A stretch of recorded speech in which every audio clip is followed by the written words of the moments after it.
Welcome to the Stick So Plick Show, episode 41, Symphony of Syncretism with Santos. And you are listening to WELT 95.7 FM.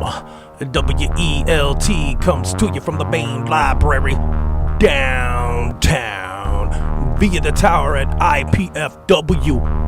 And WELT is also generously funded by the Friends of the Library, who encourage all Allen County residents to come to any branch library, read a book. Yeah, episode 41, Symphony of Syncretism with Santos. And we have special guest co-host Jay Carroll tonight. Thank you guys for coming out. The Sticks a Plick Show. Hello, Santos. This is Yes. Nicholas and my special guest co-host Jay Carroll. Welcome to the Sticks a Plick Show, Santos. Welcome. Yep. Thank you. You want to go ahead and introduce yourself to our listeners here at WLT 95.7? I know we've seen some of your videos and touching topics such as astrotheology and syncretism. Mm-hmm. Well, I'm just an ordinary guy. Grew up in Australia, 53 years of age. My parents were immigrated from southern Italy, Calabria. So I just did state school education, nothing special. The only thing that stands out that I can point to which contributed to my syncretism today is the fact that I was bilingual and I was a Jehovah's Witness. Those two things, and of course a guitarist, learning how to play the guitar, music. So theology, language, music are the cornerstones of my life, really. So when I started waking up about 9 years ago or so, 10 years ago, in 2007, I had the Jehovah's Witness baggage, and I had all kinds of other things that I needed to correct, really, because the astrotheology that I was understanding from the scriptures was a threat to my literal rendering and understanding of the scriptures. Now, of course, the Jehovah's Witnesses adhere to a literal historical Jesus, as do all the Catholic Protestant churches, because that's what they are. The Protestant churches were all founded by the Catholic religion, and they're all incorporated, hence they're all Catholic. So whether you have a Mormon telling you about historical red-headed Jesus, or a Jehovah's Witnesses black-bearded Jewish hook-nosed Jesus, or whether it's your Anglican church that give you a blue-eyed, white-haired, golden-haired Jesus, whether it's the Africans who want to tell you about the black Jesus, and all the kinds of Jesuses in the world, there's only one Jesus, and that is the spiritual energy which emanates from what's called the Godhead Father. And so what I quickly understood was that the scriptures are speaking about natural science and supernatural science, or energy. Energy. It's a book dealing with energy. And so astrotheology is theology which derives from the heavens. In other words, it suggests that all the characters in the scriptures are archetypal. They are like Santa Claus. You'll never get a photo of Santa Claus because he has no locus, no historical or physical or material locus. It's an archetype. It's a story about a hero, an individual, someone that can teach us to improve our lives. You'll never bump into Santa Claus, but you will learn a lot from Santa Claus. Same with Jesus. Jesus is not a historical fact. Jesus is a timeless truth. And so this is what my work teaches. I'm all things unto all men. That's what a syncretist is. So I'm a Catholic to Catholic. I'm Islamist to Islamics. I'm Buddhist to Buddhists because I speak their languages. When you know syncretism, you speak all the languages. It's like a guitarist who can jam in jazz or blues or rock or classical or baroque or whatever because he's a competent, fully accomplished musician. Well, I'm a syncretist. What does that mean? Well, that means I can talk in Buddhist, I can talk in Hindu, Vedic, biblical, Jewish, Kabbalistic, tarot, astrology. I can talk in all of those languages because that's all they are. They are languages dealing with energy. And energy is material electric, natural, or spiritual magnetic, transcendental, supernatural. And so you've only got the two forces in the universe: magnetism, spiritual; electricity, physical. And all you will find in the scriptures is science, not scientism, pseudoscience, science. And science means knowledge, and knowledge leads to understanding and wisdom and salvation. Salvation of the individual Paramatma or Jiva Atma, which is the individual soul. So rather than losing the soul in perdition, one acquires their soul or gets to keep it, which is how nature really works. Nature works for the betterment of all things, for the sublimation of all things. And so in a nutshell, that's what I do, syncretism. Speak all theological science languages, all of them. There's nothing that I can't speak because I'm a syncretist. And that's what I encourage everyone else to do. Be a syncretist. How? To understand nature. How do you understand nature? Well, the sine wave. The sine wave is the big toe, the universal field theory, or unifying theory. It's the sine wave. So if you want to model energy, if you want to talk about energy and you want to say how does energy work, there's only one way, astrologically. It's simple.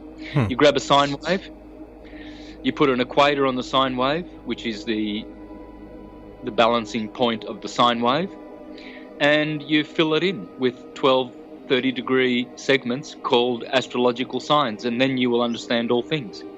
When you grab a sine wave and fill it in properly, then you will understand how energy works, and you can model energy, you can model magnetism, you can model electricity, dielectricity, you can model all of these things. You can explain what gravity really is and not what they're trying to say it is in the pseudo-scientism world, but you can actually explain them. All of these. Well, it sounds very musical too. I mean, I understand your connection to music, maybe possibly with vibrational energy. A humbucking pickup is what, a sine wave and then an inversion of that sine wave, right? So is there a sine wave inverter in your research as well? A sine wave inverter? Well, you just have to do that mentally. Invert. You always put things in the mirror. So you always look at the opposite, you always look at the reflection. So if you're dealing with astrology, all right, let's do it the sine wave. If you're dealing with a sine wave, you have the positive half, the positive arc, and the negative arc. Okay? And these are the wave amplitudes. So how I do my sine wave is I always use the path of the sun, the ecliptic, on the tropics and on the equator. So it's simple. You just get the Tropic of Cancer, the equator, and the Tropic of Capricorn. And the equator is always in the middle of the tropics. And so what you do then is you put the ecliptic of the sun in there. You start at the equator and you climb up to the Tropic of Cancer. Then you head southward to the equator again, and you go through the equator. Then you head to the Tropic of Capricorn, and then from there it climbs back up to the equator on March the 21st on the equinox, and there's your complete cycle. There's the sun doing the yearly cycle, which mimics the day cycle. 6 a.m., 12 midday, 6 p.m. and 12 a.m. respectively. So what you're doing is now you're looking at the positive half above the equator up toward the Tropic of Cancer. That's positive. That's summer and spring. That's got to be positive. Then below the equator you have the bottom arc. That's winter and autumn. That is negative. So, but you look at it reflected in the mirror. So then when you put all the northern part reflects the bottom half. The day reflects the night. The summer reflects the winter. Aries reflects Libra. Taurus reflects Scorpio. Gemini, Sagittarius. Cancer, Capricorn. Leo, Aquarius, and Virgo, Pisces. So all Virgoans will see Pisces as a reflection in their personality. The opposite sign, they will see it because that's how they function. They are opposites of each other. One is the shadow of the other, or one is the light of the other.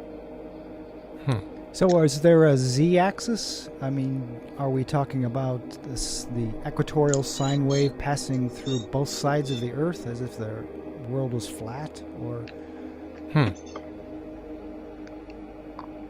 Well, the Earth is a disc. It is flat. It's a horizontal plane, and astrology, whether it's tropical or sidereal, the two systems, can only work on a flat plane because that's how it is. That's how Ptolemy had it, the greatest astrologer who ever lived. His system was geocentric, and supposedly Copernicus debunked him in 1543 with his new hypothesis of a spinning Santa Humpty Dumpty globe, equally as true and real and factual as Santa Claus himself. And so Ptolemy and all of the ancients, they all knew that the Earth was a horizontal plane. Anaxagoras, Anaximenes, and Anaximander and Democritus, all contemporaries of Plato and Pythagoras, they all said that the Earth was a flat disc, a platos, which means a plate. And so how our solar system works is quite easy. It's a solar cell, and we live inside the spherical solar cell. It's not perfectly spherical. It's more like an egg with the proportions of 1/π, just like any egg, a duck egg, a chicken's egg, a dove egg.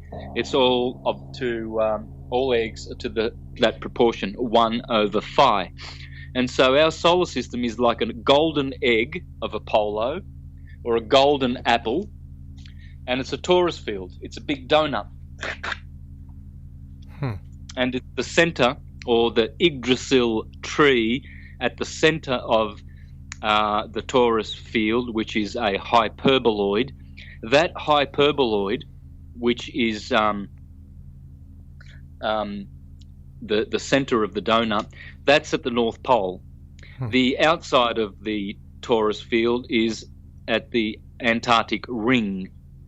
And so if you can imagine a big apple or an egg, and inside is the core of the apple, or the hyperboloid torus energy going inwardly or centripetally convergent, then you will understand the solar cell that we live in. And the cell has 10 layers, concentric layers, like an onion or like a Russian doll. The outside cell is called the primum mobile. The next one is called the crystalline sea, the next sphere inside. So you imagine an egg or a sphere, and it's got 10 concentric rings around it. And the first one's the primum mobile, then the crystalline sea, then the firmament, what the Bible calls the vault of heaven, the firmament with all the fixed stars in it, including the zodiac stars. They are all in the 8th sphere. Then below the 8th sphere, we have the heavenly planets in this order: Saturn, Jupiter, Mars, Sun, Venus, Mercury, Moon. And those are 10 concentric spiritual and metaphysical realms or principalities that are above our horizontal disk, Earth. Then below us, there are 7 subterranean planets. They are also called heavenly planets in Bhagavad Gita, and Srimad Bhagavatam, Canto 5, speaks of them as 6 heavenly and 1 hellish planet. The hellish planet is the one directly below, at the very bottom. And so the inhabitants of these 7 subterranean planets, they interact with human beings, especially the elite families, through the North Pole. They come from under the Earth, and they come from the North Pole and other portals. And so they exchange technology and science with our so-called leaders. And so you will find that the leaders, the controlling elite, which are a synarchy, and we are ruled by synarchy. A lot of people like to say oligarchy, fascism, corporatism, communism, but it's basically a sort of a Bolshevik, Marxist, leftist slave system, which requires people's servitude. And this is all controlled by the subterraneans. They are definitely in charge, or have been. I do believe they've lost their connect with the earth now, and we are on our own. I believe that the evil ones, like your Obamas and your Bushes and your Clintons, the Pope and the Knights of Malta and the Trilateralists and the friggin', Council on Foreign Relations, Club of Rome, all of these creepy pedophile, homophobic institutions, they are now evil on their own. So all the evil that they commit, they will be appropriately processed and prosecuted, and there will be jail. There will be for some there will be forgiveness, for some there will be repentance, but the scriptures always tell us the truth that that the evil ones, a portion of them, will never repent. And so to an extent there will be some kind of a destruction of the evil ones soon. Many are fighting against this new world order. The old world order is the same group of people. It's the Roman Venetian oligarchy, the black nobility, the synarchy, who is behind. Synarchy basically means oligarchy or secret rule by elite. Now, there is division and fighting amongst them as well, because some of them are more aristocratic than oligarchic. So they do have some love for humanity and want to help us. And those are the ones that are feeding us all the good information about the 500-year psyop of the globe and the globalists. And so what you'll find is, if you want to lump describe who this synarchy is, who the elite are, and anything, just think of the word globalism and the globe, the false idol of the globalists. Their intention was always to have a one world economy, one world government, and a one world religion. And they put a few of the religions up forward to be takers for the new one world religion. The Vatican would love it to be Catholicism. The Freemasons would love it to be Scientology. The Islamists will love it to be Islam. And the Jews, of course, they will love it to be, some form of Judaism or Christianity or Scientology. So, but syncretism is going to replace them all. They will all be obliterated very soon. With in harmony or in pace with how people awaken to syncretism. Syncretism is our natural and supernatural philosophy that is underlying all the religions out there, whether it's Buddhism, whether it's Hinduism. I can explain all of them in 10 minutes, what they're based on and how they work, and none of them fool me. There's no one out there who can fool me and pretend that they have the true religion, because nature tells you what that is. It's already declared by nature, and he that gets his ears tickled and misled by all of these pedophile priests who love to practice one thing in secret and another thing in public. Hence Jesus says to them, "Get away from me, you workers of lawlessness. I never knew you, despite you saying I did many powerful works in your name and and expelled demons in your name and performed wonders in your name." He has, the real Jesus, the Christ within, has nothing to do with these guys. Nothing whatsoever. He has abandoned them.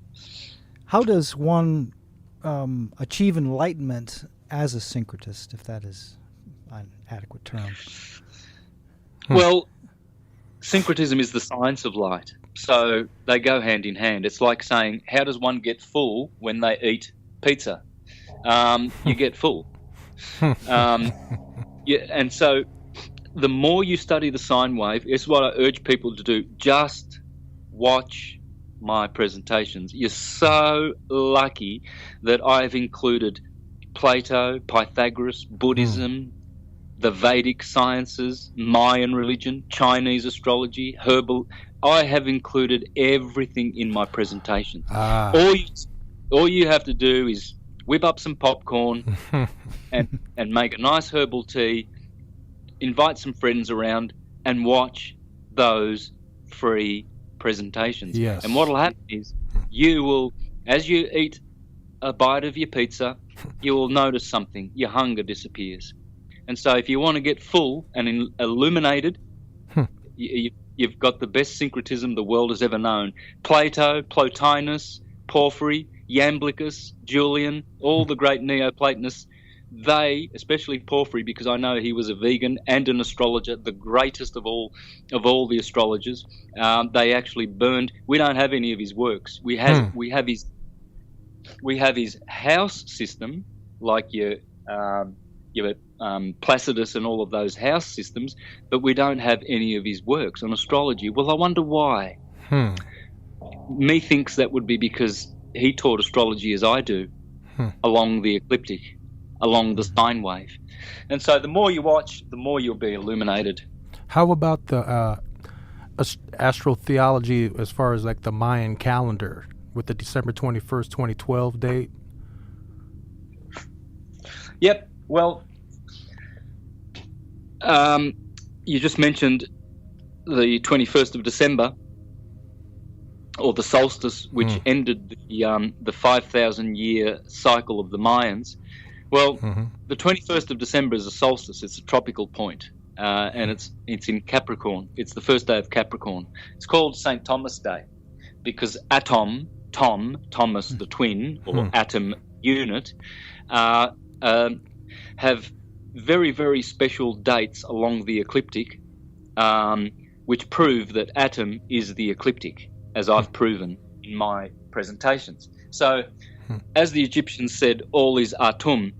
If you want to understand the Mayan system, you must understand the tropical system. March the 21st, the equinox of spring, the vernal equinox. June the 21st, the summer solstice. September the 21st, the autumnal equinox. And the one you mentioned, December the 21st, the winter, the invernal solstice. So those 4 points are basically what the Aztecs, the Mayans, and the Incas have based all of their theology, as all the others have as well. I've proven that in my presentations. And I proved it for myself when I went to Ecuador in 2013, in May of 2013. I spoke with the Incan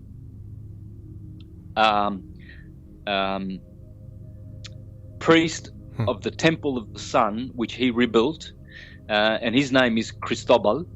I spoke with Cristobal, and we filmed our 1 hour interview with him, and he explained to me how everything in their religion is based on those 4 tropical points. Then I went down to Vilcabamba, down toward Cuenca in Ecuador, closer to Peru, where I spoke at Vilcabamba at the Temple of the Sun with the not the priest there, but the people who do run the tours, and they also explained to me that all of their temples, they were all aligned to March the 21st, June the 21st, September 21st, December 21st. And so there's no other system. It's in the Mayan, it's in the Chinese, it's in the Arabic, the Indian, the Hindu, the Celtic, the Druidic, the Icelandic, the Nordic, the Anglo-Saxon, the Teutonic, the Latin, the Hellenic, the Babylonian, the Assyrian, the Egyptian. Every single system only respects the 4 tropical points of the sine wave, of the torus field, of the atom, of Atum. So if you want to understand the atom, or you want to understand the biggest galaxy or creation in existence, it's the sine wave. There's no other. How does one navigate the layers you were talking about, the concentric circles above and below? Is that possible? Well, if you look at the Kabbalistic tree of the 10 Sephiroth is sphere, basically, circle, disc, chakra. It's all discs. The sun is a disc. It's a winged disc. Just consult the Egyptian ancient theology, which has persisted for millennia and will continue for millennia and will never be wiped out. They have the sun as a golden winged disc. Also, the moon is Amun, a disc. Saturn has his rings or discs. And so these planets, so-called wandering stars, they are sonoluminescent archangelic beings, realms, principalities, archons, cosmocrators. They are the kingdom of heaven. And so as we raise our spiritual energy and we go from the bottom chakras, the red, the orange and the yellow, which are hellish, and then we enter the middle chakra, the 4th, the green, the earth plane, the Midgard. Now we are in the heart. Now we are activated in 4 chakras. Then when we look up from the green chakra, we have a blue throat chakra.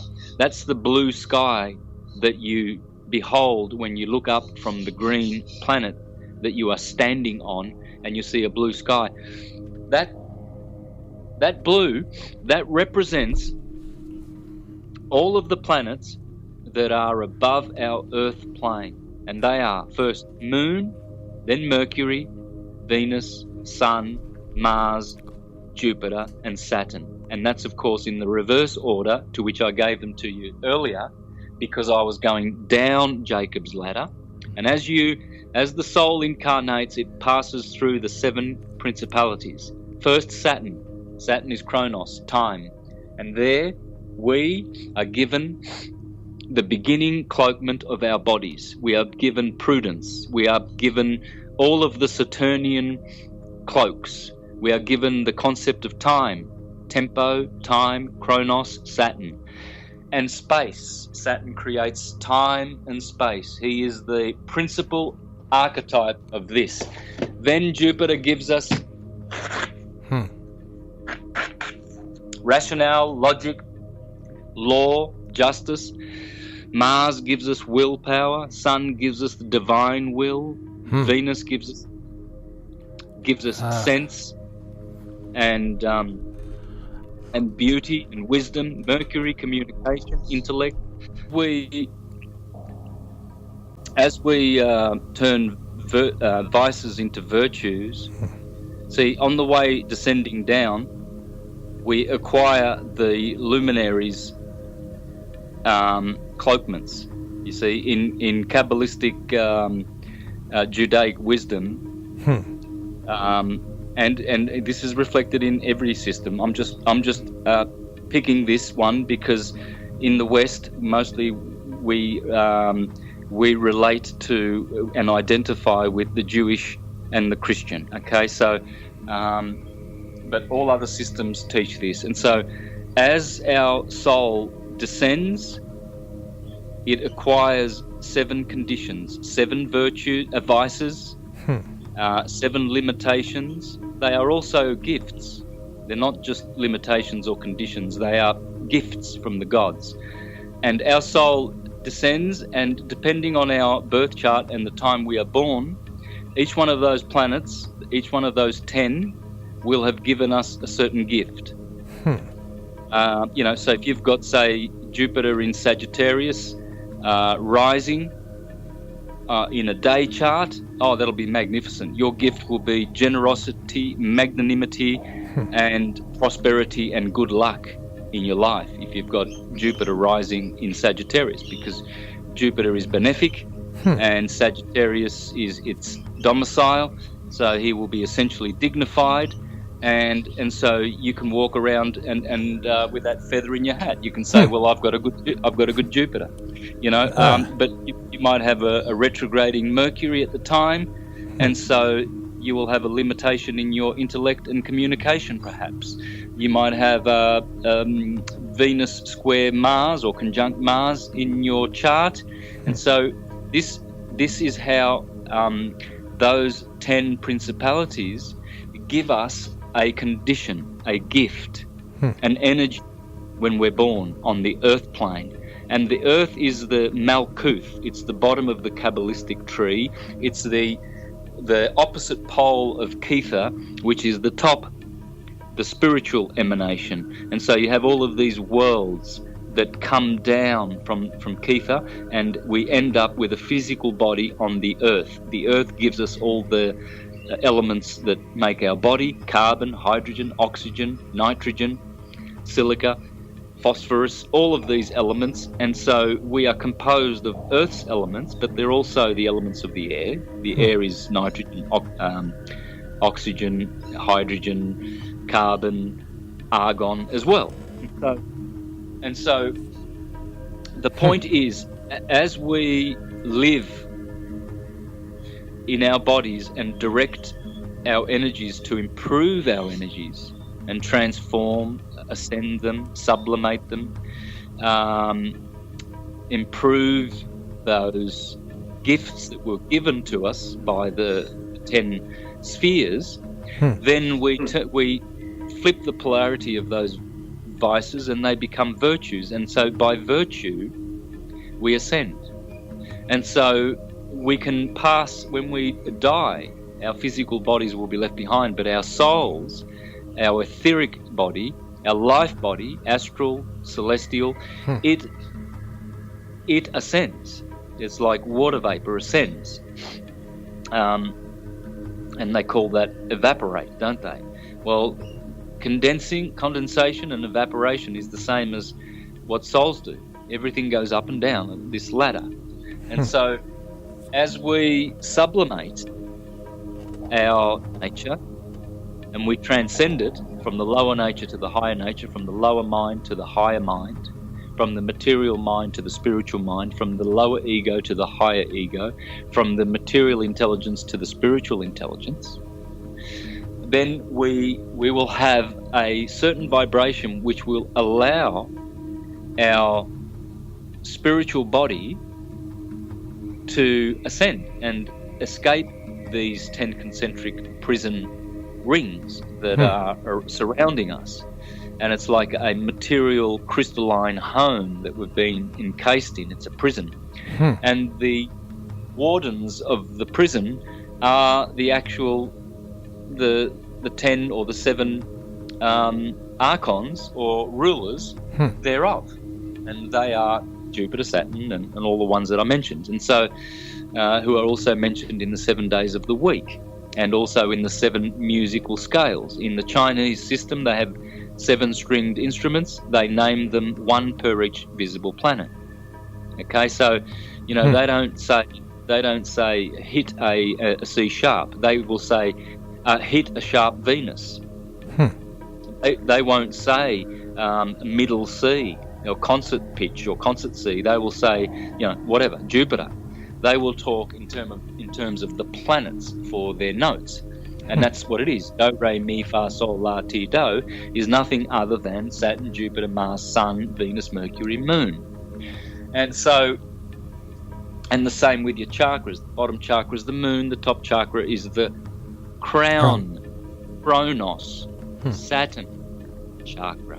And so the one who wears the crown, the rings, that halo, that's Saturn, the crown chakra. Once you start actively participating in that higher consciousness, you know that you are going to escape material existence because you're already communicating from the crown chakra. And all syncretists do that.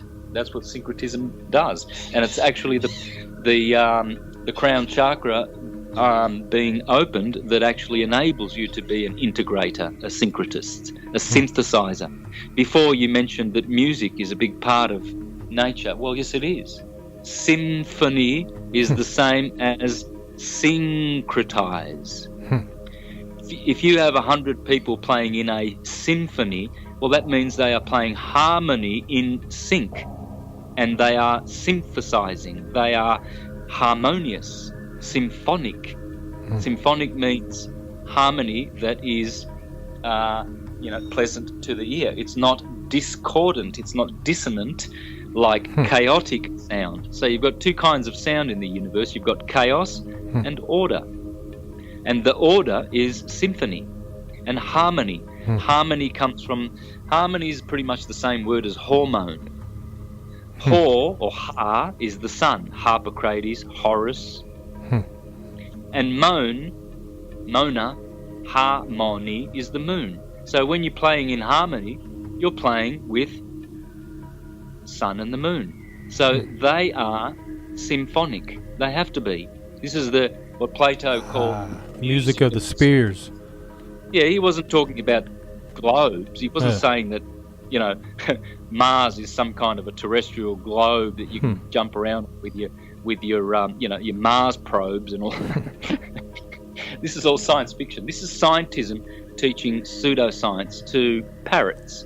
Parrots who have been educated and who have paid really, really well for their pseudoscience education, and they believe that you can go to a terrestrial Jupiter one day. Well, all they have to do is do a superficial search on the internet and they'll find that Jupiter's just a gas giant.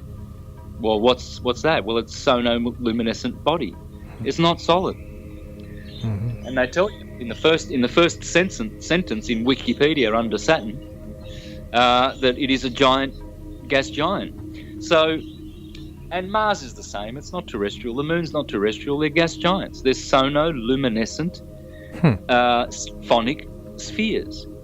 And so all of these sim words, sin, S-I-N, sync, S-Y-N-C, symphony, S-Y-M-P, syncretize, synthesize, all of these words, symbiotic, synergy, all of them have to do with harmonious relationships. Harmony, hormone. When your hormones are out of balance, you don't feel well, do you? That means your Horus, and Moni, hormones, are out of balance. They're not in symphony. And so you have to get your Temple of Solomon, Solo Mono, in order. Solo is the sun, Solo, Sol Invictus, and Mono is the moon. Solomon, the Temple of Solomon, builded by Hiram, the chief architect of the body. Well, the Hiram is Aries, the cerebrum.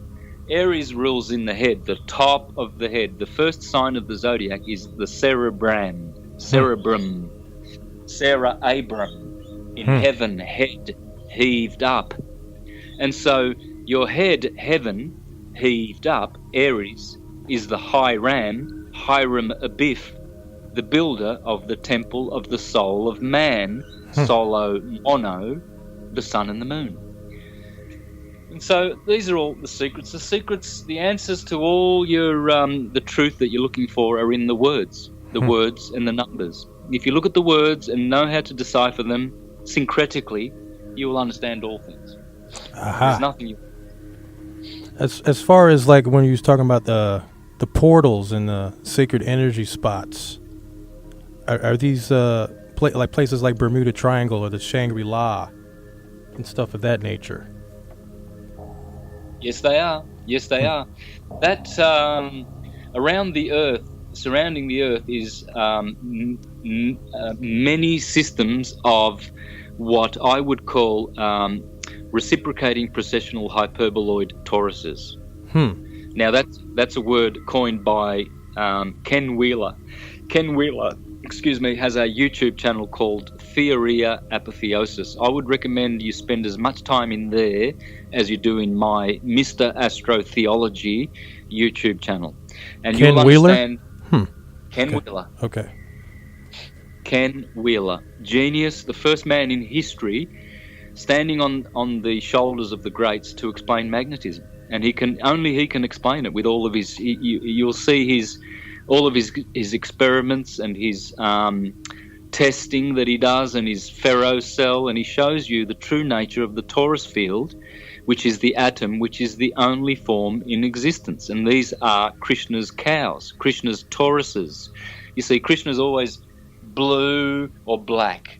Well, when he's blue, he's playing his flute, you see, and he's got cows surrounding him. Those cows are toruses, and the flute is the sound that is made by the Logos, the Word of God, the Barashit bara Elohim, which is the first words of the book of Genesis, meaning I create through abracadabra. Abracadabra.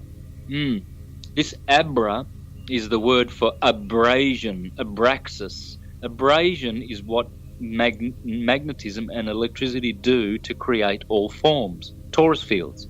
And so a torus, to define it properly, would be to call it a reciprocating, processional, hyperboloid torus.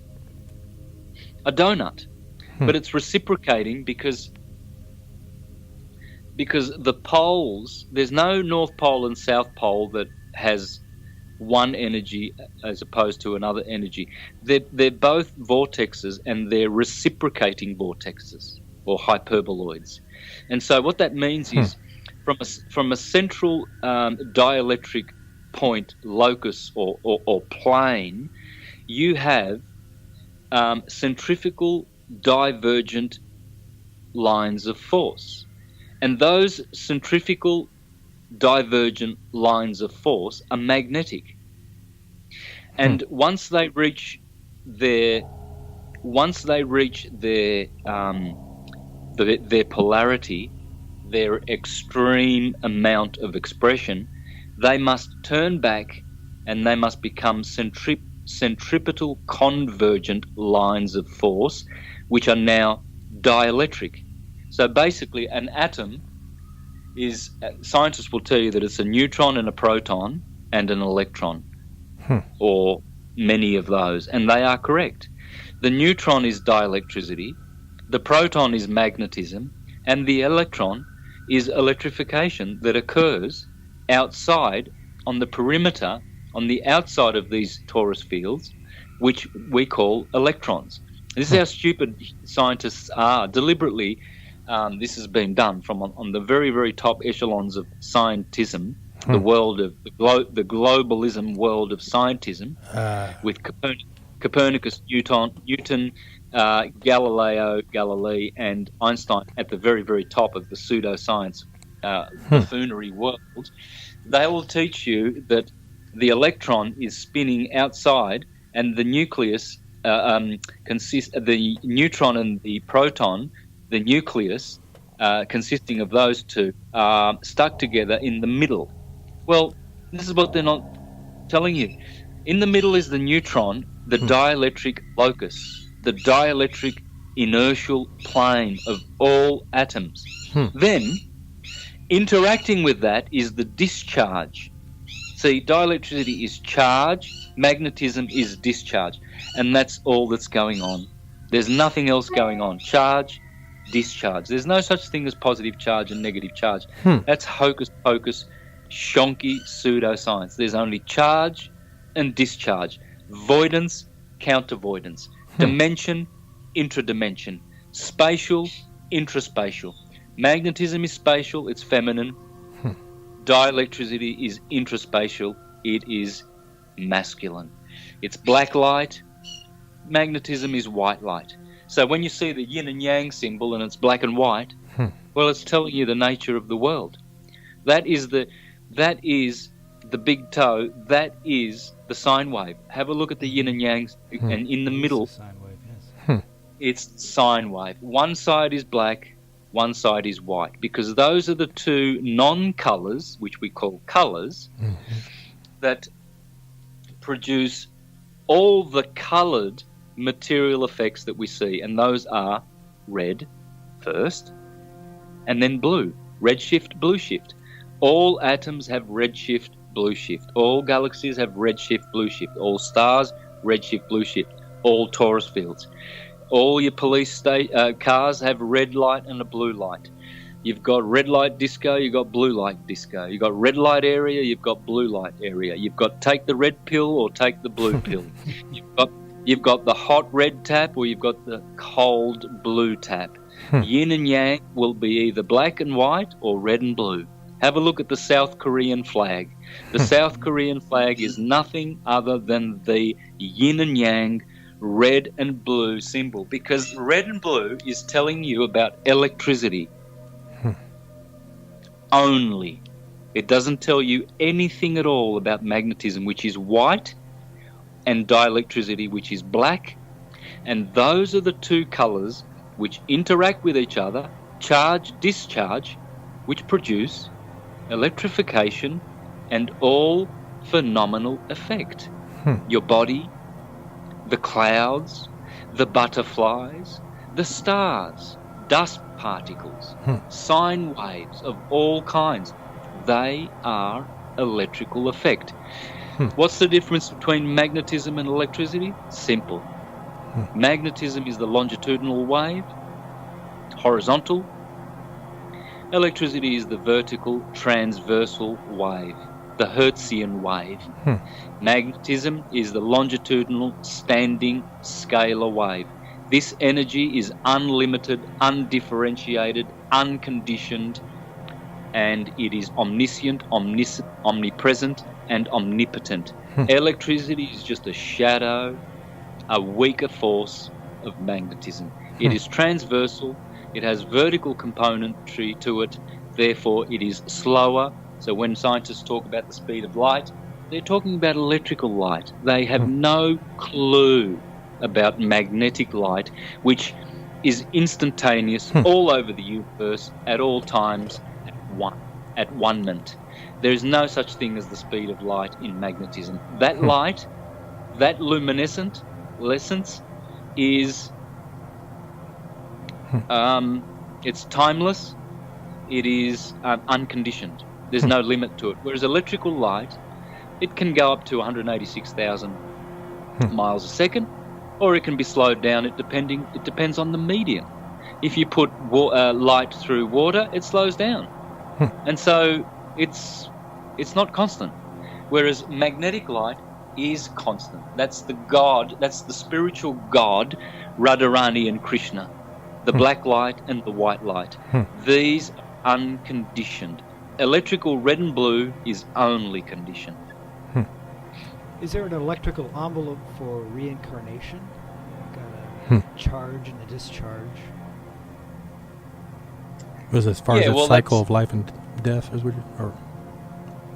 Well, this is why we are incarnated. We are in body because we are enchanted by the colours red and blue.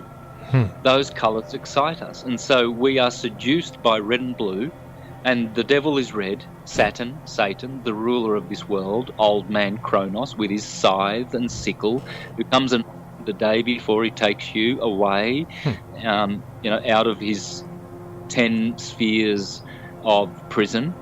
And so what you will find is when you burst the crown chakra, you will be interacting with that kingdom, that principality, where you will be freed from the crown and crown copyright property, which is what the Vatican protects, and the crown in London, the square mile of London, that is, they are protecting all of Kronos's crown property. So when you have a birth certificate and you put your soul print on that, you are actually selling your soul to the devil, the crown property, and you are therefore in Satan's world doing commerce with Satan. And so the idea would be to burst the crown chakra and get your name in the book of life rather than in the book of death.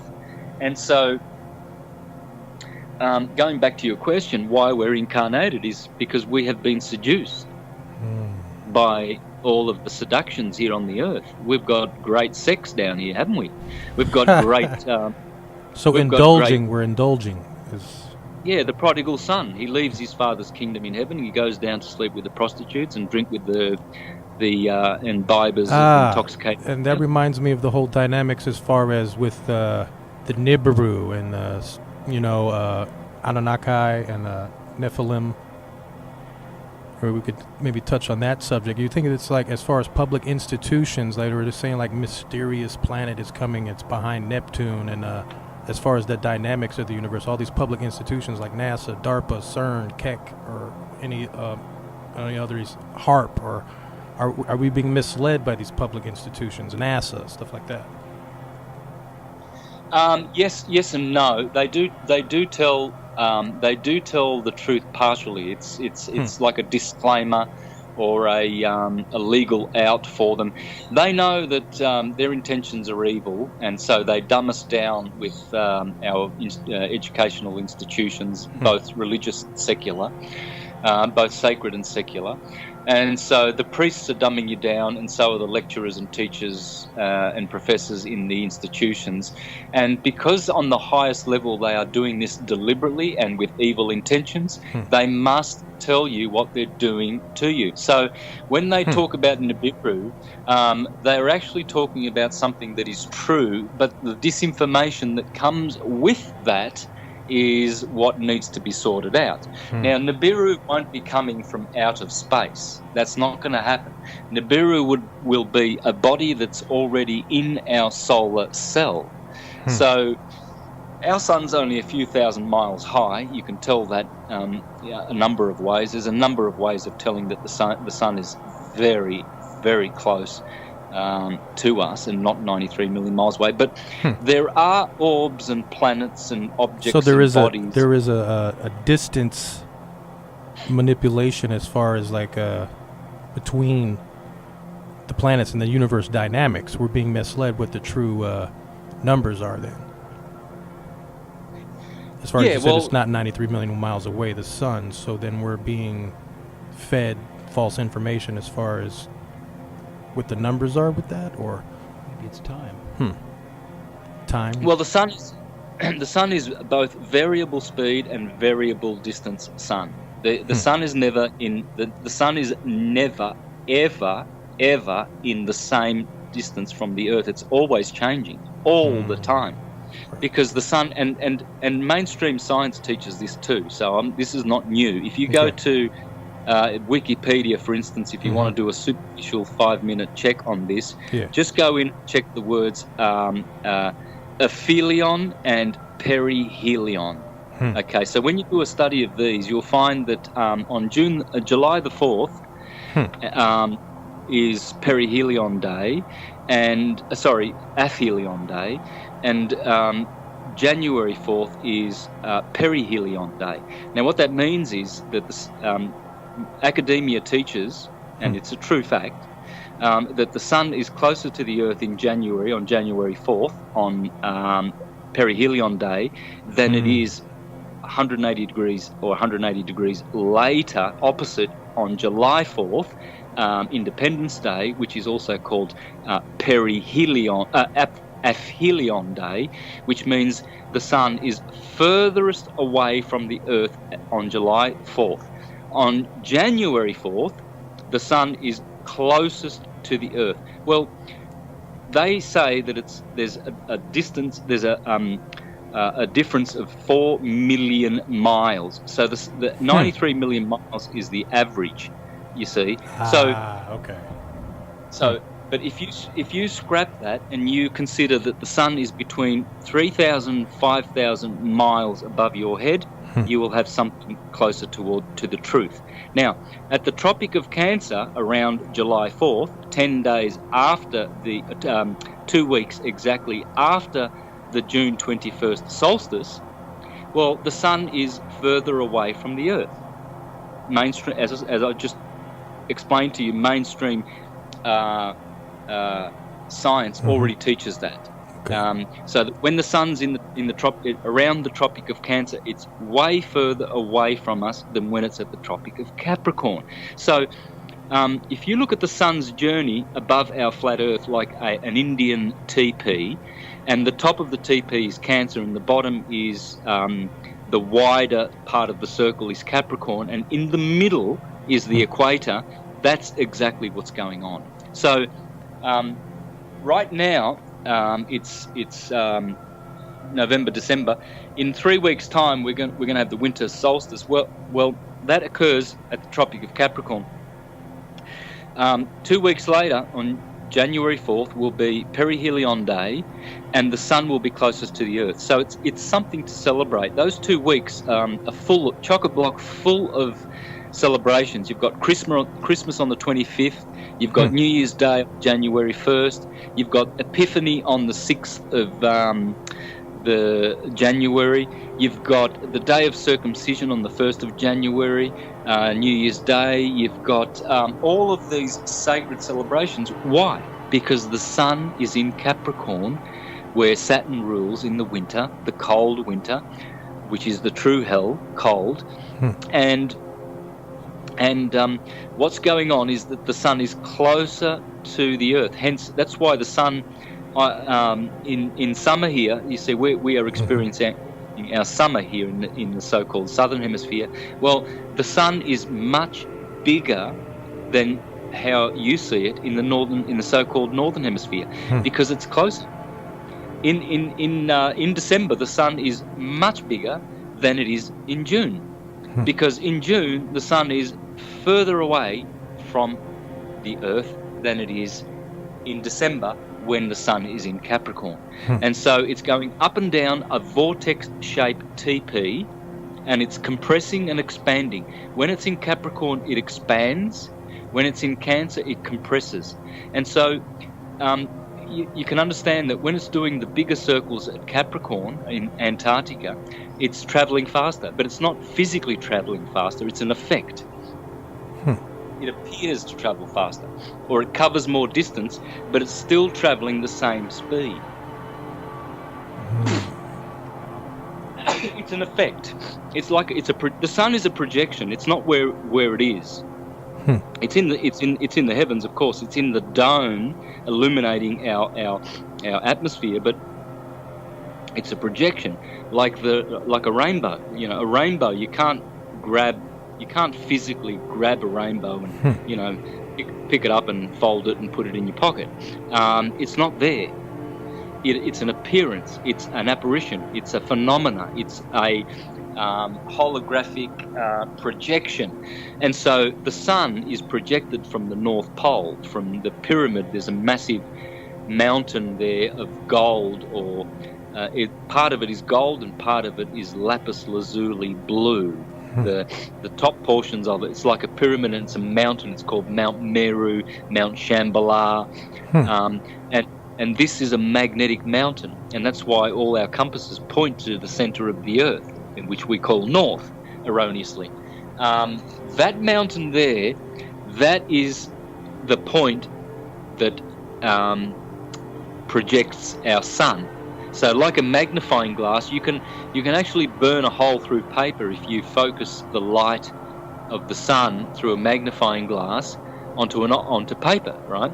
And so that fire that is produced from the magnifying glass, projecting that projection of light, concentrated light, which is like incoherent light, a laser beam. You see, the sun's light is incoherent light because it has all the colours of the rainbow in it. It's what we call white or golden light, magnetic light, and so it's incoherent. So coherent light, like a red laser or a blue laser, that will give you a focused beam. And so when you focus all that incoherent light through a magnifying glass, which has two convex lenses to them, what happens is it now focuses the incoherent light into a coherent field, and you can project it really, really far. You can blind someone with a magnifying glass if you aim it at their pupil. And so that's what the sun is. The sun is, it's not a material object like a rainbow or a shadow. It's the absence of materialness. Like shadow is the absence of light. The sun is the absence of what is material. The only material so-called thing that you can see is the electrical part of the sun. The sun is totally electrical when you think of it in physical terms, in the phenomena or the effect that you see with your eyes. That is purely electrical. So are there the similarities and connections between, as far as electromagnetic waves and angels and UFOs? Are those all the same thing, or are there similarities and differences between these? It's all the same thing. There's only three field modalities in the universe, three real field modalities, and a fourth pseudo. That's what I've already explained. Dielectricity at the top, black light. Magnetism, white light. Electricity, red and blue light. That's your sirens, your ambulance sirens, because it's the world of danger. It's the world of electrical force, inferior light called lumen. Magnetic light is called lux. There's a big difference between lux, divine light, and lumen, mundane light. And so angels are just angles of light. Angels. Archons, archangels. Arcing is electrical. An angel is an angle, an archangel. Well, those are all beams of light which have intelligence in them. All light is intelligent. Magnetism is not just a blind force, as some people would like to think. Oh, look at this powerful magnet. Isn't it tricky? Look what it does to my metal filings. No, what you're doing, the reason why magnetism fascinates so much is because you have coherent magnetic lines of force at your service, which is God. You're actually dealing with God. You're playing with God force. That's what God is. What about as far as the concept of world teacher? I can't remember the Indian word. Is it Maitreya? I forget the. I don't know. Maitreya. Maitreya. I don't know if you're familiar with the founder of Transmission Meditation, Benjamin Green, who had passed away before, and he touches on that subject as well, as far as the world teachers. Yeah, the world teachers ultimately are you and I. Okay, so as we go forward into the future, we are really just establishing the now. There's only the timeless now. In the transcendental realms, outside of red and blue, there is only one time tense, and that is the now. Okay? In the red and blue world of material effects, there is past and future. So we add two tenses. And so what we'd like to talk about positively usually is the future. We look forward to the future.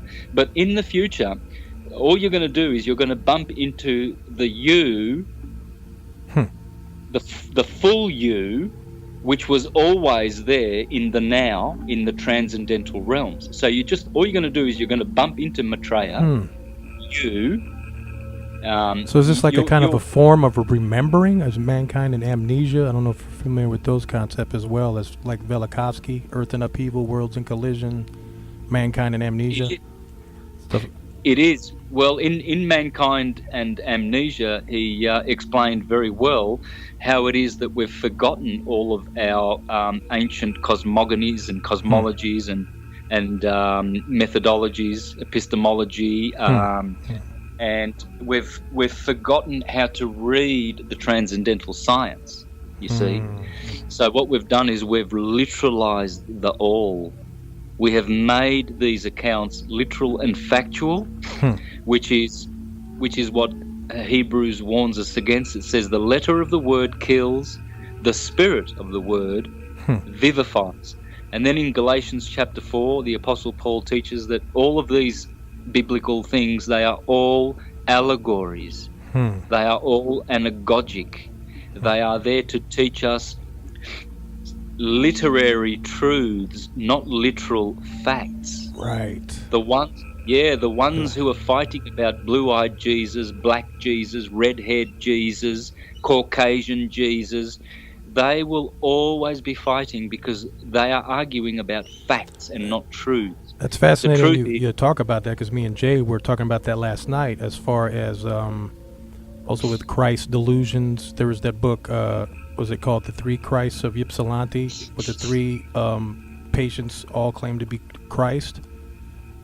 And also different, like, disinformation, like you said, as far as with the Christ archetype. And me, myself, I seem to have experienced that when I was younger, as far as being fascinated and obsessed with the Christ archetype. Yeah, look, there's always been a struggle with the mentality and the evolution of people spiritually on this planet. There's always been disparity, and there's always been a differential of growth. So you've got your literalists and you've got your literaries, or your literal Christians and your Gnostic Christians. This is why the churchgoers always attack what they don't understand about their very own scriptures. When a Gnostic Christian tries to explain the deeper anagogic truths that are in the scriptures and the Christ within rather than the Christ without, which never was and never will be, who is historical, who you will argue and kill each other indefinitely over the minute details. Now, when you think about it, even if we were privileged enough to hop in a time machine, go back 2,000 years and watch Jesus from birth to death on the cross, even if we did do that, how would another individual's life benefit you unless it was from the morals and teachings and wisdom that they imparted to you? How can it ever be that a historical person is to be worshipped and argued about and fought and defended over?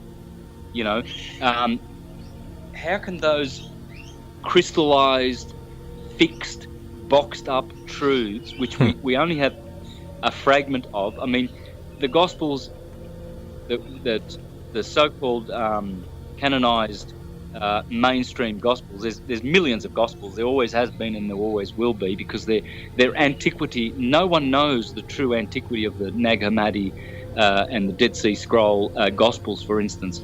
These have antiquity far, far in excess of 2,000 years. So the 2,000-year literal Jesus is a Roman hoax. It's there for purposes of taxation. It's there for the literal dumb bums who go to church who don't understand literary, anagogic, and allegoric truth. It's there for them to develop. It's like putting training wheels on your little children's bikes. You'll do it out of love. A conditioning of some sort.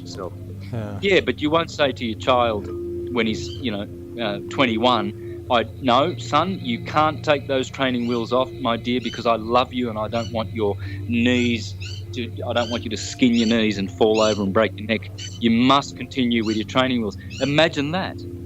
So what about... Imagine Imagine forcing your children to accept that Santa Claus is real and starting a religion whereby, your group testifies to a red Santa with a beard and a generous, and he's got 7 reindeers, not 40. And so it's not about that. It's about what does Santa teach transcendentally. And so if you think about it enough, once you think it through with your own mind and your own heart, you will see that the literal, historical, factual Jesus has no business in your life, never has, never will, has got no importance and no benefit whatsoever. And this is what the Apostle Paul in his 13 epistles was arguing all the time, arguing with the Galatians and the Corinthians.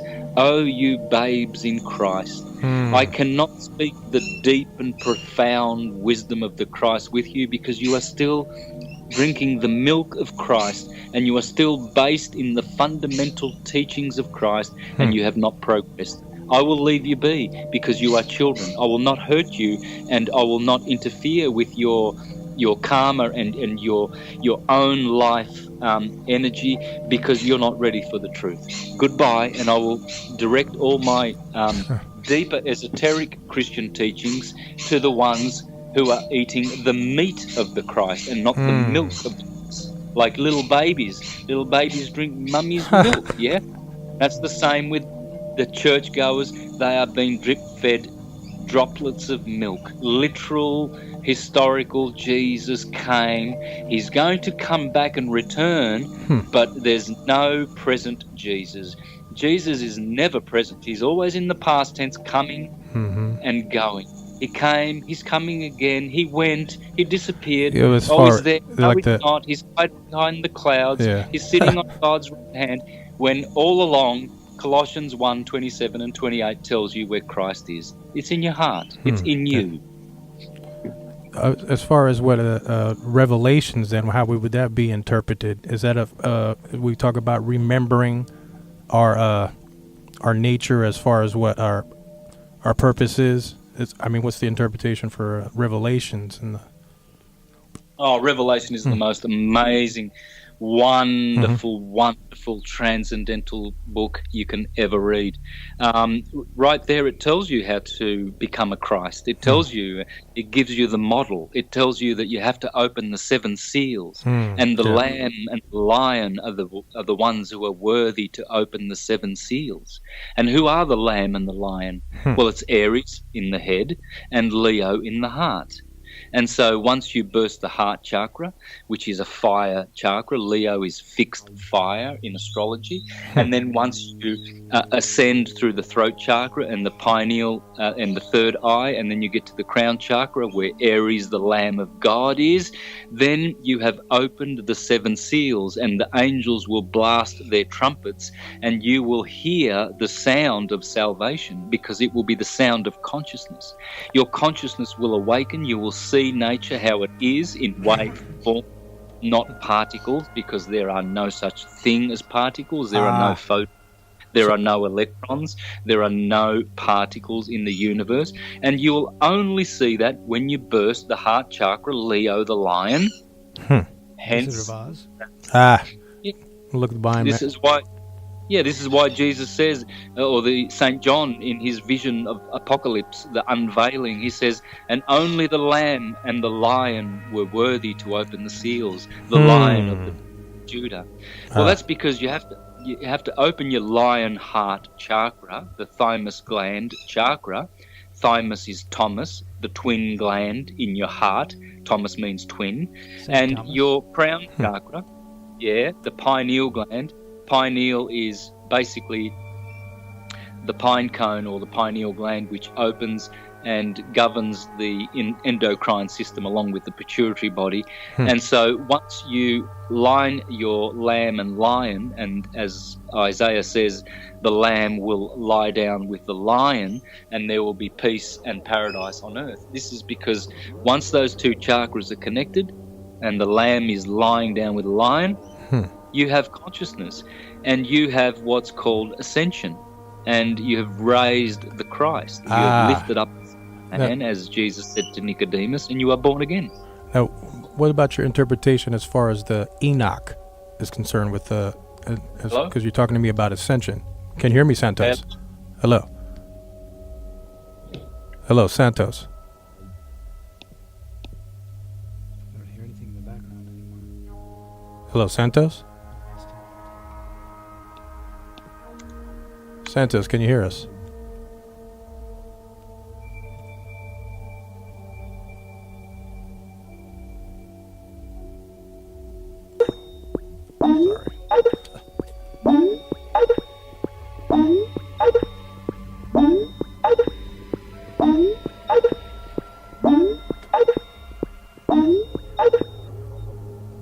Hello? Hello, Santos.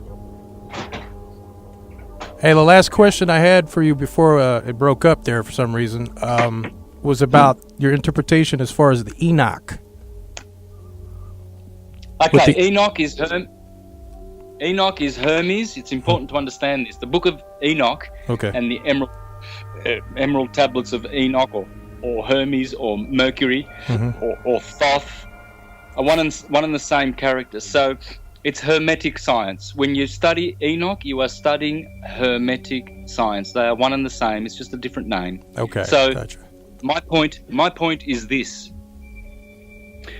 When you have Eastern people arguing about Buddha or Krishna or Brahma, and Westerners arguing about Muhammad or Jesus or Meshach or Messiah who hasn't come yet, Maitreya, Meshach, or whatever you want to call him.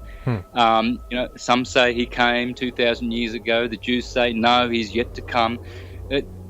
What's coming is consciousness. The Christ that came in the past was consciousness. As humanity is gifted with different levels of consciousness, so comes the return of the Christ. It's not a literal, transcendental occurrence. Which is why people were confused as far as with the Mayan calendar end date. They thought the world was going to end, but it's, the consciousness revival or the transformation of consciousness. Yeah, the sacred scriptures don't talk to dumb humans. They don't talk to dumb humans who are animalistic in their reasoning and you don't throw pearls to swine. And that's not being prejudicial. That's not being judgmental. That's just a universal truth. People who go to church, they get treated like swine. They do not get taught about the Christ within so that they can become Christ-like and self-determined. They want sheeple, they want chattel, they want followers. So they teach them about a Jesus who is coming one day. Never mind the government who's raping you and sodomizing you with his 4x4 member. Just take it. Give unto Caesar what's Caesar's. It's all good. The devil's just having a bit of fun right now. But Jesus is coming and he's going to sort... Well, what's coming is Jesus, yes, but not literally. It is figuratively. We are going to be blessed with a consciousness which is called Christ consciousness. And that is the Christ. And that is the Christ that is undeniable, because when that comes, we will all know. And we'll all be looking at each other saying, hell, why were we fighting before? Is that what we call the singularity or the great synchronicity event? The Great Awakening. The Great Awakening. I want to read this to you. Okay. I guess we're about finishing up, aren't we? So, yes, Santos. All right, so I'll read to you from a book called Jaiva Dharma. It's a Hare Krishna book by Srila Bhaktivinoda Thakura, one of the great Krishna Vedic philosophers, theologians of the last century, of the 1900s, actually the 1800s, actually.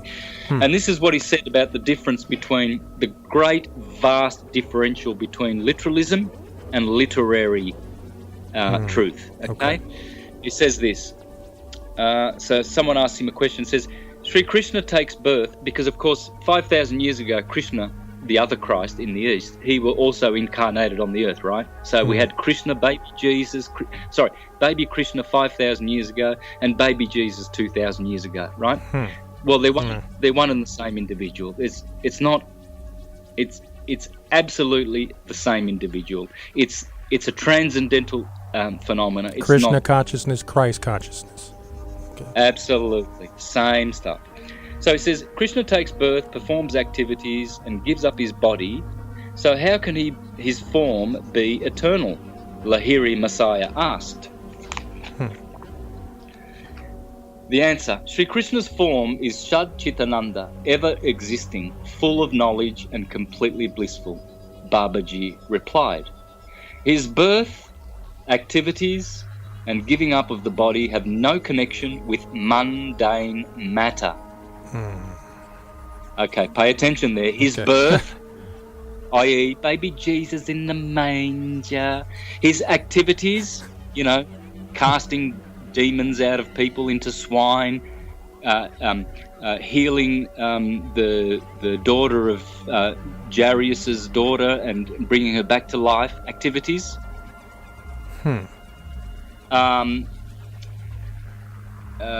His birth, activities, and giving up of the body have no connection with mundane matter.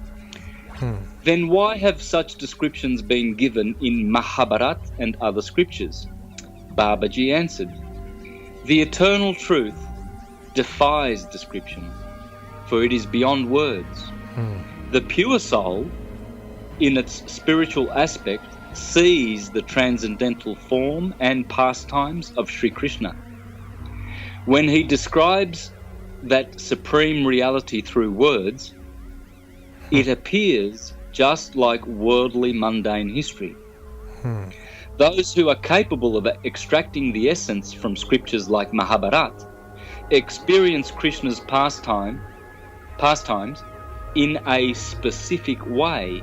However, when people of mundane intelligence hear these descriptions, they interpret them in different ways.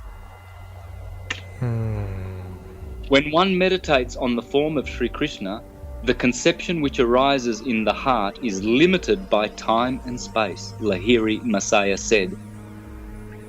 How can one transcend such limitations and meditate on Krishna's actual form? Well, he goes on to explain that, but I won't read any further. But the point is that mundane people will interpret the scriptures in a mundane way. So they're waiting for a mundane, bodily, literal, factual, historical Jesus to return again. And they think they're going to recognize him when they didn't see him in the first place. And in the first place, they stoned him to death anyway. Do you think they're not going to stone him to death when they don't recognize him this time around? Which if they do recognize him, he hasn't got a chance of surviving, because they're going to stone him to death the instant he says he's Jesus anyway. So what's the point? Santos, pleasure having you with us today, man. Thank you. Syncretism, we're definitely going to look at more in those presentations you have there on YouTube, and Ken Wheeler. And yes, definitely this is the sign of the times. This is important stuff here that you are covering. So I want to thank you for your contribution as well as far as what you're doing with your life's work, Santos. Thanks, guys. And anytime you want me back, I'll be more than happy. Oh, that's beautiful, man. Santos, all right, man. Have a great day out there in Australia. Oh, I got one more question for you, Santos, though. Well, I read this article. They were talking about thunderstorm asthma in the city of Sydney. Now, how accurate is that? It's very accurate, brother. Okay. People are getting... I get reports from people communicating to me that they're getting hay fevers, allergies, asthma, flus, cold symptoms, itchy eyes. This is all the chemtrailing that they're doing. And when you get a storm, it just compounds it, because it's pushing... basically the molecules of water are just absorbing all of the rubbish in the air, and then it's coming down. And the pharmaceutical companies are paying lots of money to have their flu, their swine flu and their avian flu and all their shit that they put in their stuff, they're having it pumped in the air so that the doctors will be ready on the ground with vaccines to treat those symptoms. So people go in, take a day off work, they've got asthma, you know. Think of how evil this is. Imagine the people taking time off work, the productivity's down. Really, this banking cartel of the oligarch. It just seems to be way too many poisonous agendas going on. Everything they do is counterproductive, not only to mankind, but also to them. So they're going to have to quit their game. They've got no choice. And that's what's happening. Globalism is being defeated. That's all we have to do. All we need to do is defeat globalism, return to nationalism and the real private existence rather than public. So live in the private, not in the public name of the legal name fraud. We need to not to exploit ourselves. That's right. We need to reject globalism and all its ancillary pseudoscience like global warming and all that bullshit. We need to go back to nationalism, and how to defeat the globe is to defeat the idol of globalism, which is the globe. And look what's happening in the last 2 years. Millions of people, millions of intelligent people are starting to see with their eyes open that we live vertically on a horizontal plane. Nothing is relative. There's not relative. I'm not upside down and you're upright and someone else is sideways. Or digging a hole to China and stuff like that. Yeah. That's right. So kill the globe and globalism will be destroyed. And that's what I'm here for. Aha. Santos. We're going to have to say farewell, and we'll definitely love for you to return here on the Sticks of Plick show, Santos. Thank you very much for coming out, man. Thank you, sir. Thank you, guys. Take care. Bye. You're listening to the Sticks of Plick show, WELT 95.7 FM. That was Santos, the syncretist. Pay attention, people. Peace.